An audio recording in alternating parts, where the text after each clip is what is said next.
देखिए अब हम लोग देखेंगे पार्श्विक विस्थापन क्या होता है। पार्श्विक विस्थापन को इंग्लिश में कहते हैं लेटरल डिस्प्लेसमेंट। क्या कहते हैं? Lateral displacement. यह क्या होता है? देखिए, पार्श्विक विस्थापन यानी लेटरल डिस्प्लेसमेंट जो होता है, जब प्रकाश की किरण को कांच के स्लेब से, कांच का स्लेब ना, कांच का टुकड़ा से अगर गुजारा जाता है तो आपतित किरण और निर्गत किरण के बीच की दूरी या चौड़ाई को ही हम लोग क्या कहते हैं? पार्श्विक विस्थापन कहते हैं। क्या कहते हैं? पार्श्विक विस्थापन कहते हैं। ध्यान समझिए, देखिए कि यह जो है कांच का एक स्लेब है। क्या है? कांच का स्लेब है। अब इससे अगर हम प्रकाश को गुजारेंगे तो ये बताइए प्रकाश कहां से आएगा? प्रकाश तो हवा से आएगा। ये हो गया हवा, यानी विरल माध्यम से आएगा। और आएगा किसमें? कांच। तो हवा की अपेक्षा कांच क्या है? सघन है, तो सघन माध्यम में प्रवेश करेगा। जब प्रकाश की किरण हवा से कांच में प्रवेश किया, ये कांच का स्लेब है, इसमें प्रवेश किया, तो यहां पे क्या होगा? प्रकाश का अपवर्तन होगा। और अपवर्तन जब होगा तो हम आपको बताए कि जब प्रकाश की किरण विरल माध्यम से सघन में जाता है, वह अभिलंब की तरफ क्या होता है? झुक जाता है। तो अब यह अभिलंब की तरफ क्या हो गया? झुक गया। और यहाँ पे जो आई बन रहा है और यहाँ पे क्या बन रहा है? आर। तो आर का वैल्यू जो होगा वह अभिलंब की तरफ झुक गया, तो कम हो गया, यहां तक आएगा। लेकिन यहां तक आने के बाद अब ध्यान दीजिएगा, ऊपर क्या है? हवा, यानी यहां कौन सी है? कांच। यहाँ क्या है? कांच। तो हवा की अपेक्षा कांच अभी क्या है? सघन है। क्या है? सघन है। तो यह अभिलंब की तरफ क्या हो गया? मुड़ गया। लेकिन जैसे अभी कांच से फिर बाहर निकलेगा, यहां तक आया, अब कांच से बाहर निकलेगा तो कांच हो गया अब कौन सी? सघन। सघन। और अब उसके बाद फिर कांच से बाहर निकलेगा कि कहां जाएगा? हवा में जाएगा। हवा क्या हो गया? हवा क्या हो गया?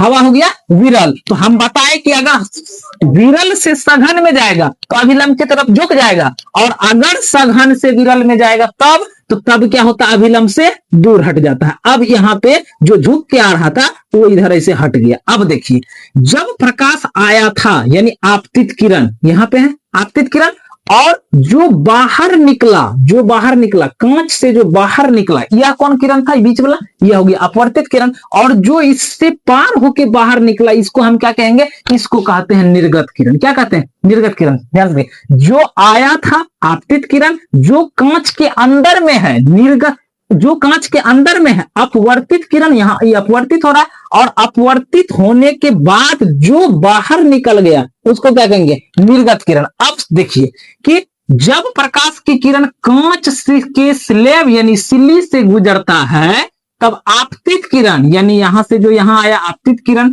और निर्गत किरण, अब बीच वाला को छोड़ दीजिए, निर्गत किरण जो यहां बाहर निकला है, इन दोनों के बीच की चौड़ाई को, यानी ये जो आ रहा था, अगर इसको कोई देखेगा, इसको डॉटेड में आप मिलाइएगा तो इसको लगेगा कि सीधा में आ रहा है, और इस जो ये आ रहा है तो इसके सीधा में ये रहा। तो अब ये दोनों के बीच में जो चौड़ाई है, नहीं, ये दोनों के बीच में जो अंतर जो आया, यानी आपतित किरण और निर्गत किरण के बीच में जो ये अंतर आपको दिख रहा है, अगर आप यहाँ पॉइंट कीजिएगा, मान के चलिए ए है, यहाँ ओ है, यहाँ बी है, यहाँ सी है, तो यहाँ पे अगर कोई पॉइंट कीजिएगा तो ये दोनों के बीच में कत्ता का गैप आया है। घुसा था देखिए यहां से और निकला है यहां से। तो ई सीधा में जो लकीर खींचिएगा, ई सीधा में जो लकीर खींचिएगा, ई दोनों के बीच में जितना का गैप होगा नहीं, उसी चौड़ाई को हम क्या कहते हैं? पार्श्विक विस्थापन कहते हैं। क्या कहते हैं? पार्श्विक विस्थापन कहते हैं। फिर से देखिए, जब प्रकाश की किरण कांच में प्रवेश करता है तो आपतित किरण जो आ रहा था और निर्गत किरण, आपतित किरण जो आया और जो कांच के अंदर में है वो अपवर्तित किरण, और जो कांच से बाहर फिर निकला नया बन के, वो कौन है? वो है निर्गत किरण। तो आपतित किरण और निर्गत किरण के बीच कितना का गैप आया, उसी गैप को हम क्या कहते हैं? पार्श्विक विस्थापन कहते हैं। क्या कहते हैं? पार्श्विक विस्थापन, यानी लेटरल डिस्प्लेसमेंट कहते हैं। ठीक है। अब जो है पार्श्विक विस्थापन निर्भर किस पे करता है?